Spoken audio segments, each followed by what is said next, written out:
like for example, people who are in fitness, right? You can go on Instagram or anywhere and you can find all of the workouts you need to do, right? But they don't pay a personal trainer because they need the workouts. They pay him implementation. I can give all the trainings, the resources, Everything. the videos, the information, but guess what? People don't pay for that necessarily. They pay for me to sit down with you once every 2 weeks, have a very structured game plan call, tell you based on where you're currently at in your business exactly what to-do list you need to have, and attach the necessary resources to streamline it. And then you take that and then you go implement. It's like you're not gonna get that's custom tailored to you from watching YouTube videos maybe, but at the end of the day, you pay for the implementation.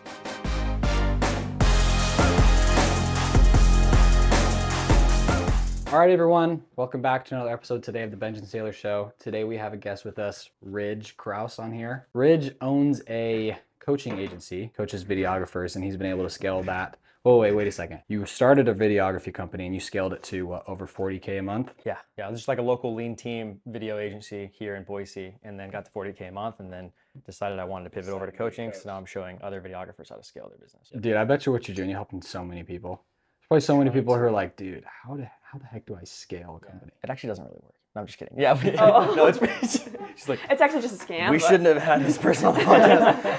Dude, it's cool. Like, you want to talk about, sure, I like the business model. That's why I pivoted, because it's just like better margins, remote freedom, all those things. But at the end of the day, it's like the purpose that comes with it, because like video marketing is cool. Being able to make videos for businesses, give more leads, make them more money, but being able to show guys that are where I used to be and show them exactly what they're missing and like how to just streamline the process and save years and thousands of dollars, and then watch them grow their business and then provide for their family. It's just a massive trickle effect. So the purpose behind it and like the fulfillment is really why I did it. So maybe give us an example of someone that came to you before, how much they were making and versus now what they're doing. Do you have it? Sure. Before we get into that, why did you guys start this podcast? I'll say this. Sailor is the idea one. She's great at coming up with ideas. It was all Sailor. Sailor was like, we should start a podcast. We were starting this, right? We're starting this new business. We have no idea what we're doing, but we know that in order for us to be successful, we need to collaborate with other people. We need the knowledge that other people have. And so for us, we're like, hey, we want to start this business and we want to get to know social media because, of course, like one of the main strategies for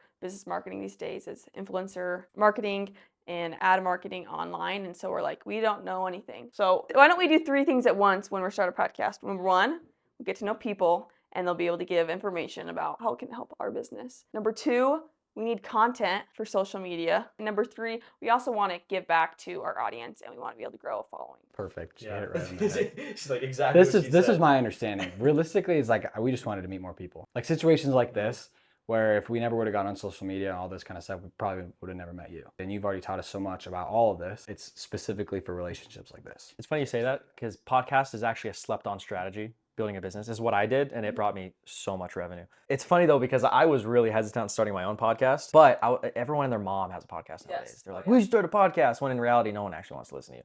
And so I was like, I don't want to be that dude, because people told me like, you should do a podcast. I was like, I don't want to be that guy. Like, do I actually have something interesting that people want to listen to? What I've learned actually too was that even if you don't have that big of a following, which we got pretty good, averaging like 1,000 downloads a month. Like, it wasn't bad, right? Yeah, like for a local video strategy. But dude, long form content is what converts people. You want to talk about marketing? We got top of funnel, like cold ads, bring people into your ecosystem on social media, get to know you.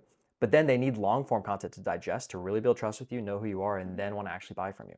If you're selling like high ticket services, stuff like that primarily. And so we did the podcast. It was really good middle of funnel for me, because I was able to bring people in with cold ads, and then they digested the podcast content, even if wasn't that many people. But one person that listens to a full podcast, if you do it right, how much information are they going to be able to take and then go implement? And you affected one person's life.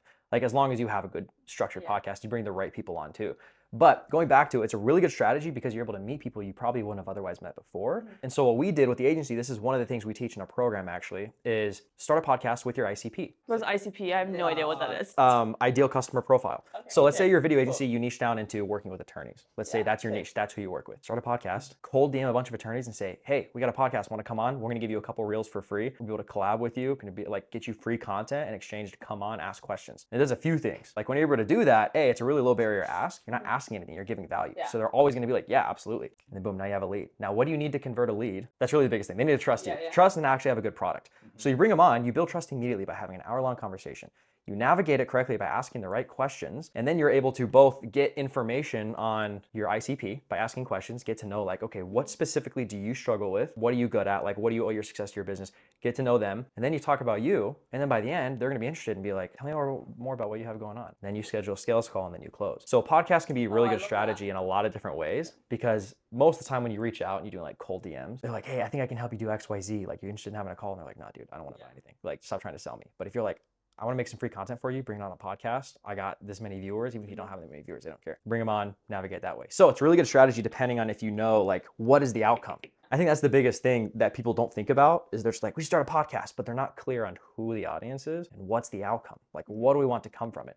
If you're clear on those two things, it can be super. It's all targeted and you know exactly what you're working for. Yeah, I agree with you. It's very easy to go all in with something and be very committed to something if you have those two outcomes. So is that what you did with your podcast? So what I'm doing now is the podcast is kind of pivoted to like, I bring on other guys, a lot of my competitors actually, which is funny, that are also coaching videographers. I bring on a lot of guys that are experts in the space that have built really solid businesses in the video space. And then we just ask, like, interview back and forth, share a bunch of sauce. It's really good with information. Like, if you're selling info products, coaching, you need to have a podcast. Because the easiest way, like, you're just giving out free information people can digest, learn about you, they can look forward to it, build trust with you because you actually know what you're talking about, and then they're going to want to actually hop on a call. When I was recently reading like an Alex Hormozi book, and he talks about how, you know, some people, you know, when they're giving those like little mini offers, they don't want to share all their secrets. They don't want to give it all. And Alex Hormozi is like, dude, give it all. You need to show them that like you are going to overperform. You need to overperform in that mini offer and then continue to overperform in that huge offer. But if you like go on there and you're like, I'm not going to like share these little secrets or I'm not going to share this, then at the end of the day, the customer's not going to be as loyal to you. Yeah. You give away all the information and then you sell the implementation. Like, for example, people who are in fitness, right? You can go on Instagram or anywhere and you can find all the workouts you need to do, right? But they don't pay a personal trainer because they need the workouts. They pay him implementation. I can give all the trainings, the resources, everything. The videos, the information, but guess what? People don't pay for that necessarily. They pay for me to sit down with you once every 2 weeks, have a very structured game plan call, tell you based on where you're currently at in your business exactly what to-do list you need to have, and attach the necessary resources to streamline it. And then you take that and then you go implement. It's like, you're not gonna get that's custom tailored to you from watching YouTube videos maybe, but at the end of the day, you pay for the implementation. You pay for that. You pay for the weekly group calls led by everyone else so they can answer your specific questions. So that's the big thing I think people don't realize is like, well, yeah, I don't wanna give away. It's like, dude, give it all away. Colton as an example, I won't give his last name, but he jumped in, he was doing wedding films. Weddings versus corporate. Corporate's a totally different space. Totally different business model. Like, it's not the same as weddings. With weddings, you're selling like emotion. With corporate, you're selling a return on investment, right? So he came in, he was doing weddings. They were doing like over 6 figures a year, doing really well. But you don't have return clients. At least you don't want return clients with weddings.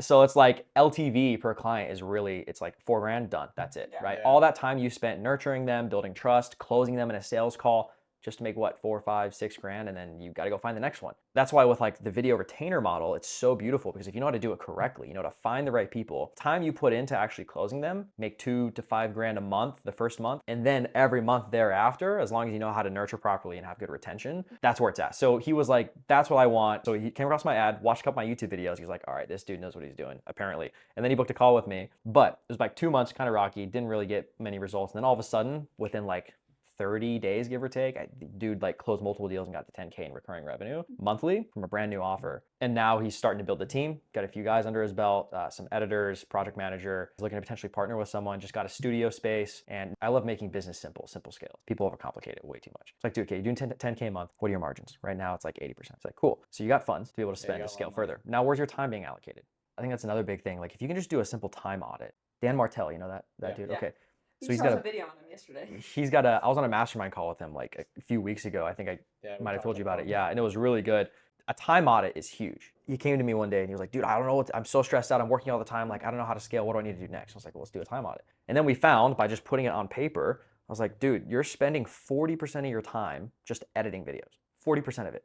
Get rid of all that. And then it's like, okay, once we relieve that, what's next? Well, then it's like 15% of my time is just managing stuff. It's like, dude, get a VA. VAs are slept on, I'll tell you what. They can do a lot of stuff. So like on a daily basis, I'll just look at what are my tasks that need to get done today. Usually it's a pretty long to-do list. And then figure out what is it I need to do myself versus what can be outsourced. And then you also figure out what am I making? Like if I'm making 10 grand a month, I'm working 40 hours a week roughly. Then you figure out what your hourly time is worth. right? And so if your hourly time is worth $100 and you can outsource editing for $15 an hour, go outsource editing. So now we're just focused on the team. It's like you got the clients, you know how to get clients. Now we got to make sure the team's able to fulfill correctly. And then there's a bunch of other guys like Ari joined the program not too long ago. He came back and he's working with attorneys. Usually it's a pretty simple like roadmap we have of first we identify the offer in the niche. Then we start booking calls and closing, like booking appointments, set appointments, close appointments. SACA, you just start setting and closing. That's like get clients under your belt. Then once you have clients under your belt, then we focus on fulfillment, providing a really good product. Then we focus on the team, right? Because it's like, okay, now once you're around 10K a month, then we slowly start building out the team, editors, virtual assistants, project managers. Then once that's pretty dialed, then we start setting up our systems and automations. It's like, how much can we automate? Because you'd be surprised, you can automate most things, especially with like Zapier. You guys use Zap? No, I have no idea what that is. Game What is changer, it? Because bro. I don't know. It's a software that integrates with most online softwares. I'll give you an example. So let's say you bring on a client, the onboarding process, right? The onboarding process is arguably the most important part of anything because the moment somebody buys is the moment they have buyer's remorse. So let's say you take payment via Stripe. You can set up a Zapier automation. So whenever you receive a payment via Stripe for X package, it'll fire the trigger and then the Zapier will fire and go, okay, somebody just purchased this package, Stripe just now. It's going to wait 5 minutes and then it's going to send an email automatically to the email that just purchased that package. And it's going to be the onboarding email. It's like, thanks for hopping on. Watch this video. Here's what to expect over the next few weeks. Fill out this document, sign this contract. Yep. And then I just tell them take payment. It's like, cool, you're going to get an onboarding email here in a few minutes. Just go ahead and fill everything out. And then once they fill out the onboarding form that tells us all the information we need to know about their business, then once it fills that out, it triggers another thing. So once X jot form on Google is filled out, then the next step is it automates another email that gets sent out after waiting 10 minutes or so. Sends out another email. It's like, we just got your onboarding form. Thanks for filling it out. Go ahead and use this Calendly link to schedule your scripting call where we'll go over what you filled out. We're going to script your first set of content and then we're going to, so you know what I mean? That's the other thing. If you don't niche down, this is pretty much any business. If you don't niche and everything's made to order and custom for people in like the high ticket service area, it's all custom, you can't scale. Because if everything's custom, you can't automate anything. You can't scale if you can't automate. You have to go on that call with that new customer and talk to them, right? So do you ever find yourself having a problem with scaling that because you have to be on those calls all the time? It all depends on what kind of business you want to build too. Like, and this is a question that we could dive deep into that I want to ask you. First, you need to ask yourself the question of, are you trying to build a lifestyle business or an impact business? Because if you're trying to build a lifestyle business, the path I'm going to recommend is going to be totally different than if you're trying to build impact. As an example, I built a lifestyle business. I wanted to have 40K a month, 70% profit margins, a really lean team I didn't have to spend much time managing, and only a handful of clients that I could then take home 25 to 30 grand a month, not work myself into the ground, and then like live a really comfortable life. Then there's an impact business, which like my buddy, actually was just at his mastermind, he helps coach in the program too. He's building an impact business. He's like every day, 10 hours a day, works nonstop. It's very clear what his mission is. He's like, my mission is to build a $100 million business to then exit so I can then use that money to better the world because there's too many idiots with money. So he has a very big vision and he is dedicating his life to it. That's an impact business. I don't know how to build an impact business. I haven't done that. I can build a lifestyle business though. For those of you listening right now, you need to rewind like the last 10 minutes. I'm probably going to have to do that. Everything you said was just like a lot of, I don't know if you were able to keep it all. No, there are some I didn't know. I have no, but there's a lot of good value. Anyways, lots of info you're giving us. For us, realistically, this was what it was. Sailor and I had an idea that, one, we wanted to build a business because we wanted to help as many people as possible. However, we don't really know what we're doing, but we figured we might as well just do it, figure it out before we start, right? So we just kind of getting into it, and as we're going along, we're meeting people like you. We're meeting other people who are helping us. And so realistically, it's like interviews like this are literally the thing that's going to help us build. So going back to your question, I would say our businesses right now are probably more of a lifestyle, and then we're trying to turn that and then create it into an impact business. Because that's our goal. Realistically, is our goal. We just want to help as many people as possible. And the quickest way we know how to do that is to make as much money as we can. Yeah, I guess for us, like for me, my responsibility is to take care of my daughter and take care of my husband first. So as long as they're taken care of, then after that, I want to go and impact as many people as possible. It's lifestyle to a point, but eventually, like if we can do this, I do want to make it an impact business, if that makes sense. So first of all, I'll tell you what, like I have no idea what I'm doing. No, my dad makes multiple 8 figures a year, bunch of employees, huge team. He doesn't know what he's doing. Nobody knows what they're doing, right? And what's crazy is most of the time, the people that are the most successful know what they're doing the least. I don't know what I'm doing, but at the end of the day, I know why I'm doing it. You don't learn by planning. You don't learn by strategizing. You don't learn by reading books. You do. but you don't learn the most until you start doing it, and then you start failing and figuring it out. And having something to apply those books and everything you were reading about on. I think the most important part of it all is just showing up. So you literally just have to show up, and you will get more work done just by showing up. And being intentional with your work. Dude, one thing I started implementing, freaking, this is free sauce for you guys, by the way. Deep work sessions. I didn't used to do that. I would just kind of come in the office and start working. So every Monday, Wednesday, Friday, I block off 8 to 10 in my calendar, which, by the way, I live religiously on my calendar. Like, if I'm hanging out with friends or if I'm going on a date, I put it in my calendar. We do the same thing. Yeah. So first of all, start respecting your calendar more if you're not already. I started respecting it like crazy. Like, if I'm doing something, I put it in there. I slot in, like, going to the gym every morning, gives me notifications when I got to go. So my deep work sessions, 8 to 10, nobody can block in. Nobody can book a call with me. It's blocked out, right? So I think it's like respecting your calendar and respecting yourself more, respecting things you need to do. So deep work, 8 to 10, I get notified 30 minutes before. And then at 8, my phone automatically goes in do not disturb. And I'm at my desk and I focus on deep work, intentional work. Like, I'm not looking at my phone. I turn on like nice Celtic music in the background, like study music. And I'm just focused on what is my priority today. Like, usually it's building out new modules and trainings, right? It's like usually I'm dedicated time to that, building out the Google Docs, the Notions, filming the video trainings. That's usually what I do, and or I'm filming more marketing material. The important thing is deep work. You can get more done in 1 2-hour session than most people can do in a week if you're just intentional with what you're doing. And you want to focus deep work time on needle moving activities, meaning activities that are actually going to make you more money. The biggest needle movers for me are building out the program, making it a better just offer and product in general, and working on the marketing to bring more people into the offer. That's it. So I have a question for you then. So you do that Monday, Wednesday, Friday for 2 hours.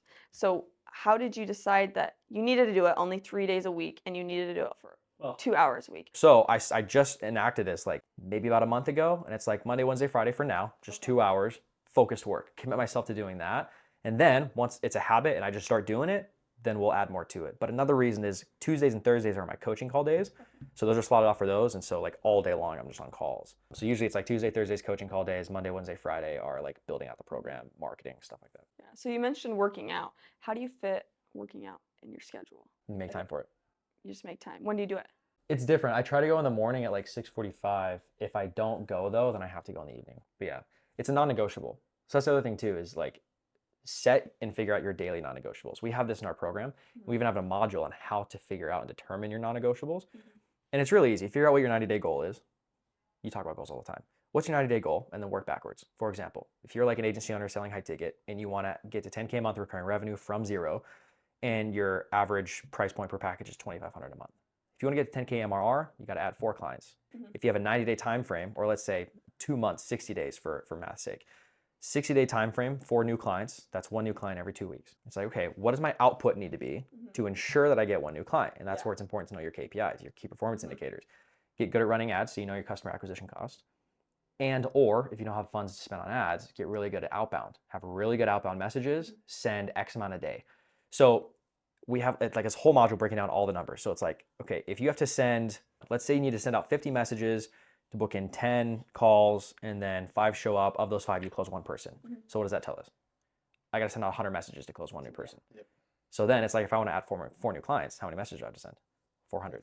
And then you do the math, 60 days, how many do I have to send every single day? It's like, cool. So then we tell everyone, it's like, dude, make scaling stupid simple.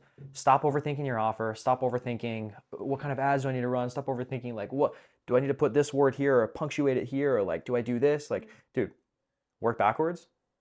5 a day you need to send out. Okay, make that a daily non-negotiable. You can't go to bed until you send 5 messages that day, and then you will guarantee you hit your results. And then along the path, if like KPIs aren't lining up, maybe you send out 100 DMs, but you don't close a person, then you just look at your bottlenecks. It's like, well, I sent 100. I'm supposed to have 30 people respond, but I only had 10 respond. So, okay, cool. Then the problem is probably my initial outreach message. Maybe it's not good enough, it's not intriguing, and then you just fix that. Yeah. And then you get that KPI up, then you go to the next one. Okay. So what do you do with, I mean, you're meeting with your clients, and say for instance, right, you set these non-negotiables and they know those non-negotiables, and you come back and they're like, I'm not doing that.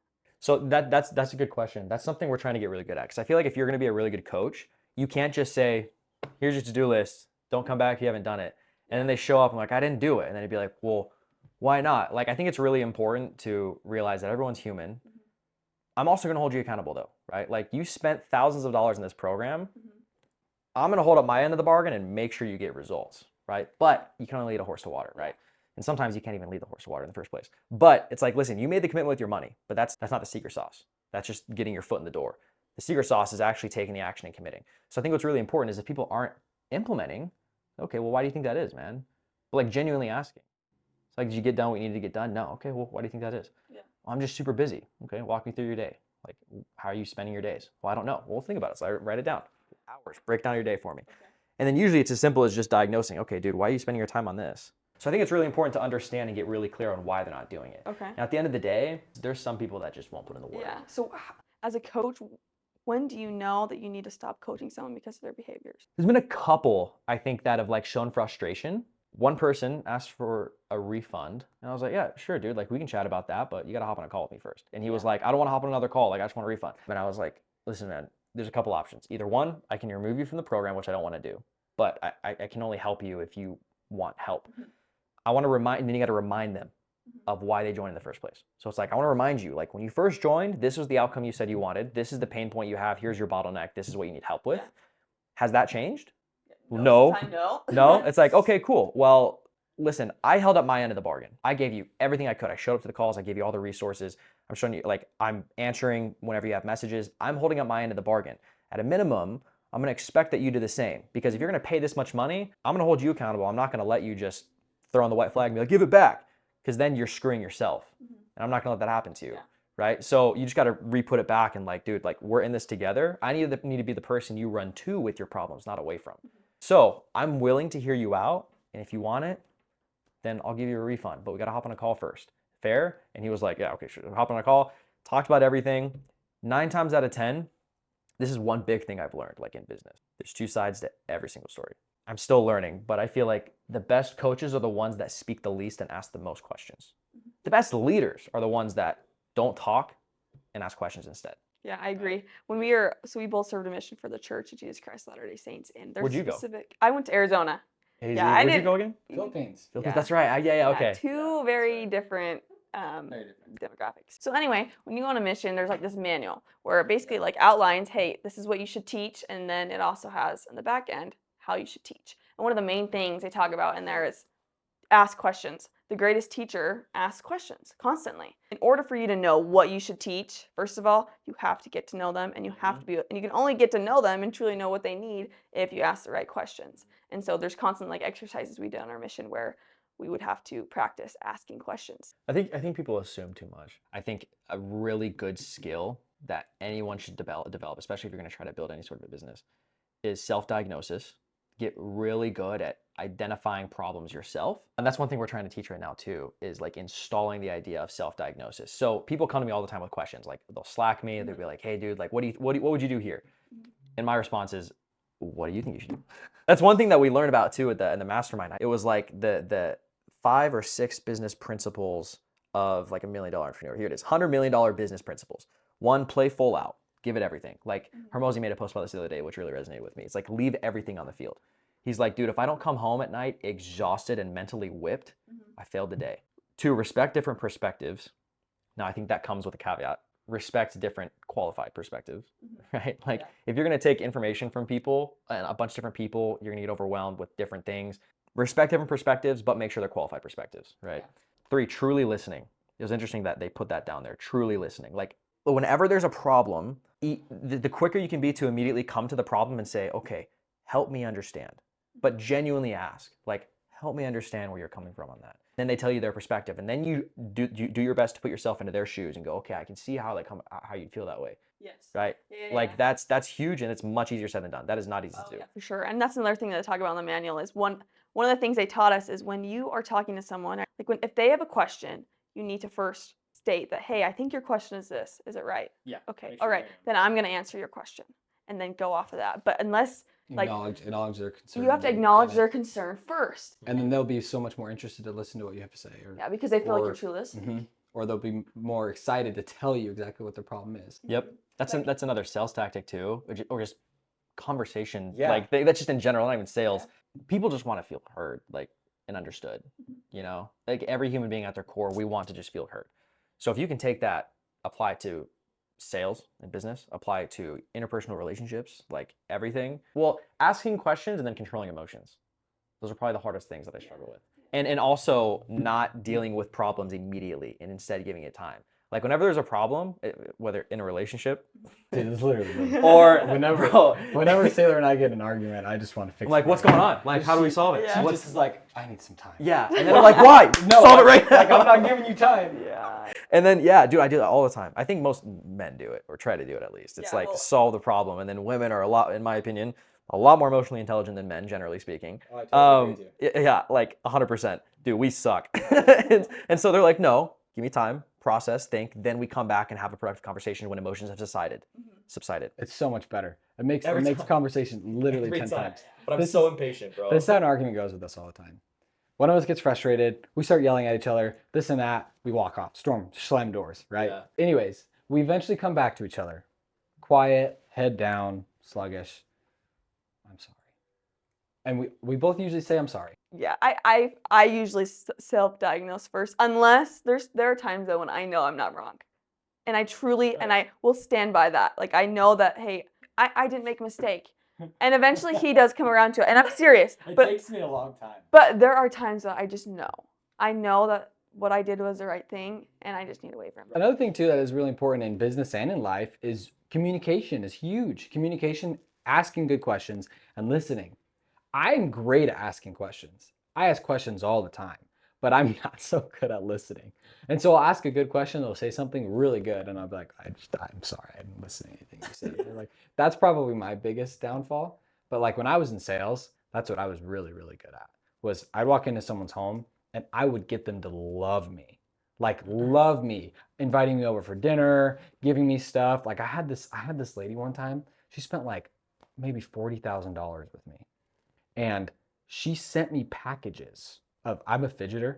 I have like tons of fidget toys. And she sent me like packages of fidget toys because I love just getting to know people and asking them sincere questions about themselves. Oh, these are your kids, this and that. Oh, they love it. So I think there's also a difference between like asking questions and questioning.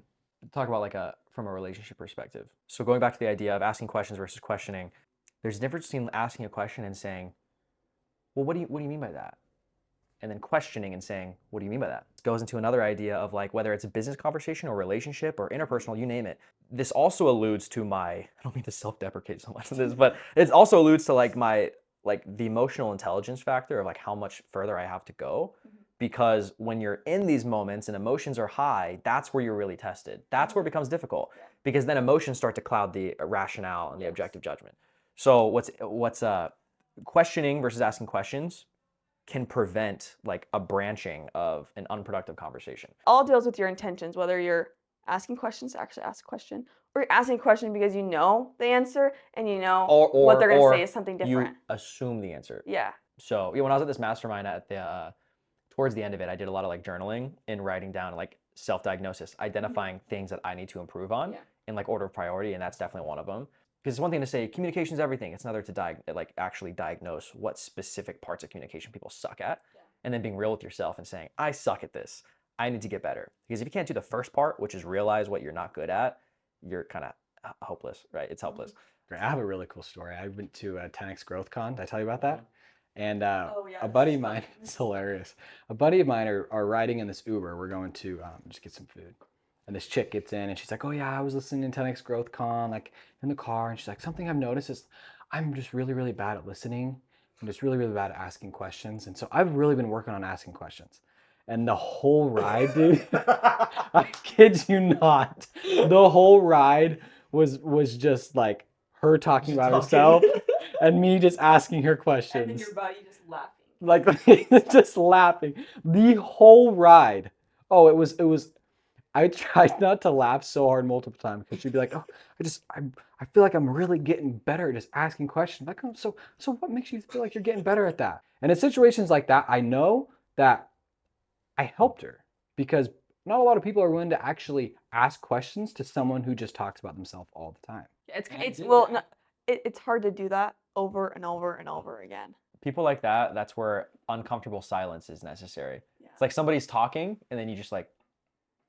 Yeah, but that's like the hardest thing, especially for me. Like I can think of questions. I can talk to someone if I really want to, but just sit there and like.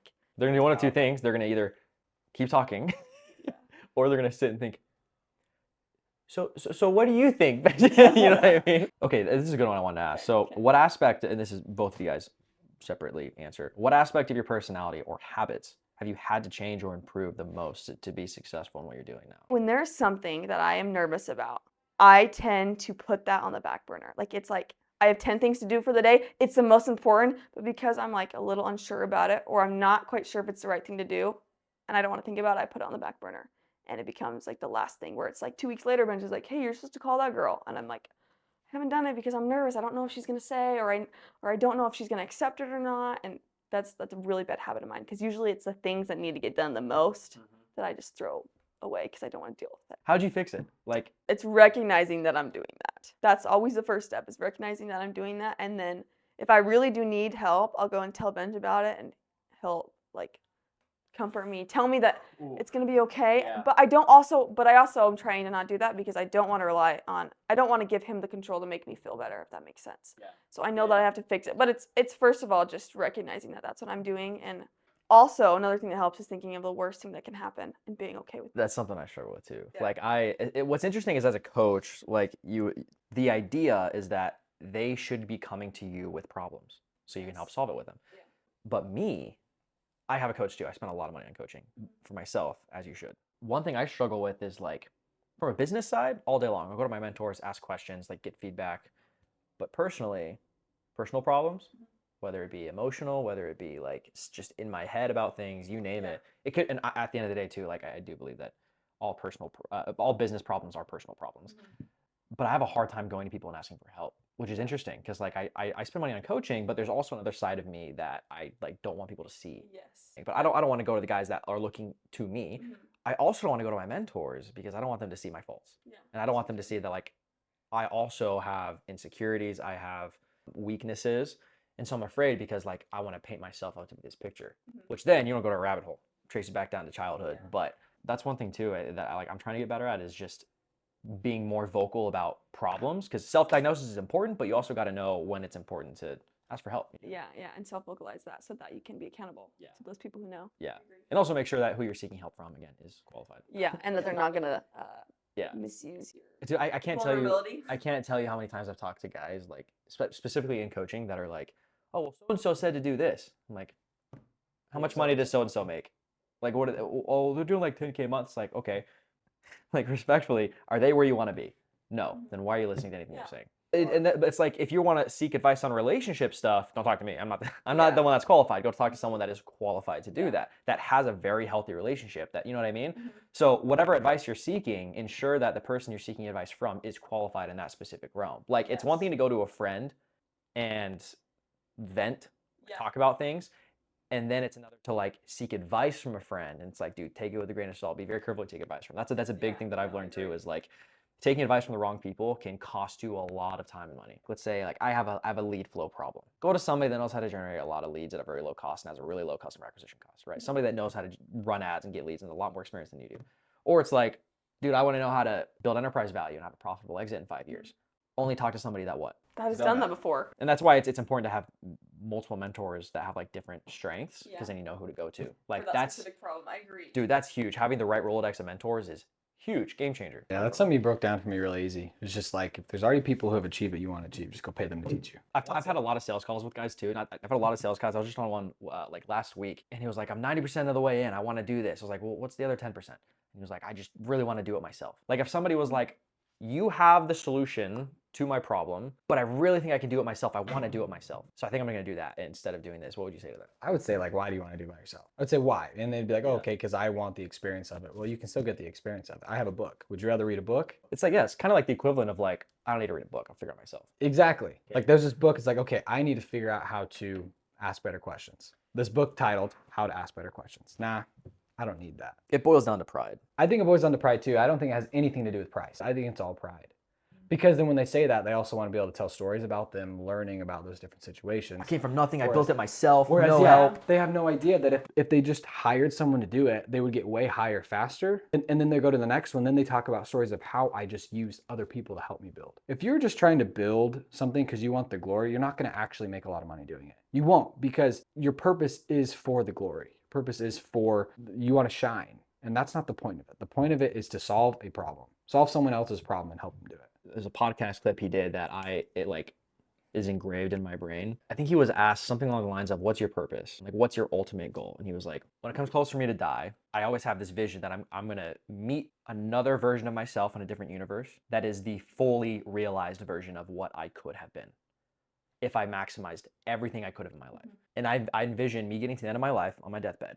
He walks in. Is he going to recognize me, or is he going to say, I have no idea who you are? And I was like, dude. And then you want to go even deeper than that. Like, that's something that not actually will happen, but you get the principle. I want to be able to die, go to heaven, and then have him look at me and say, well done. Started off as a lifestyle business. The agency was lifestyle. Like, I wanted to make money, and I wanted to have fun doing what I was doing. Now I don't care for lifestyle. Now I care for purpose, because the first dude that got a crazy result and closed like a 16.5K deal. First dude that joined, he was like, dude, posted his win, just closed the deal, wouldn't have been able to do it without this. Like, now he's able to pay his bills without stressing out. He's able to funnel that money into better acquisition. He's able to get more clarity and confidence in his offer. And the trickle effect of that for one dude is 10 years down the line, after applying everything, learning what he did, speeding up the process, being able to have a family, provide for them, provide for opportunities for his kids. Like, the trickle effect is so massive for just one person. First time I saw it, like, I cried, like, tears welled up. I started crying, and I looked at it and I was like, I had no idea I could feel this way. Like, I didn't know what purpose was until that happened. Then the coaching, it was like, dude, broke something within me, and I was like, this is what I'm supposed to be doing, at least for right now. What am I gonna do 5 years from now? I have no idea, but that was huge. A lot of people will be like, I don't really know what my purpose is. And then that kind of is almost like a self-deprecating flywheel of just, I'm not really gonna do anything because I don't really have a purpose here. So like, I'm not really motivated. And it's like, dude, your motivation should be seeing this guy and this girl and this dude that has found their purpose, and seeing how they're living their life and how they're waking up every morning fucking amped to just get in the office and get to work. They're making money. They're living a very fulfilling life. And then most people that are in like the self-deprecating state of like, I don't really have a purpose, you can take it to the extreme, right? Like, you guys aren't in that stage, but they're in that state. They see these people, and there's one of two things that'll happen. You either look at those people and go, they got money, like, F those guys, like, just rich, like, whatever. Then there's the other person that's like, I can't wait to have what they have. Purpose. You know what I mean? Yeah. It's like, either way, it's all just how you look at it. It's like how you perceive it. Because before, I was like, I don't know if this is what I should be doing, but I know if I keep doing. Yeah, you'll find your purpose. No, I love that.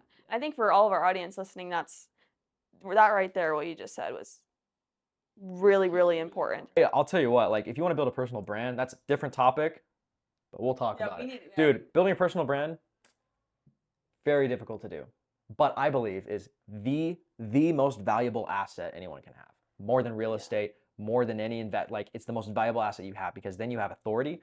People trust you. You literally have so many people that are hot and ready to buy from you. Yeah, I know. I totally agree.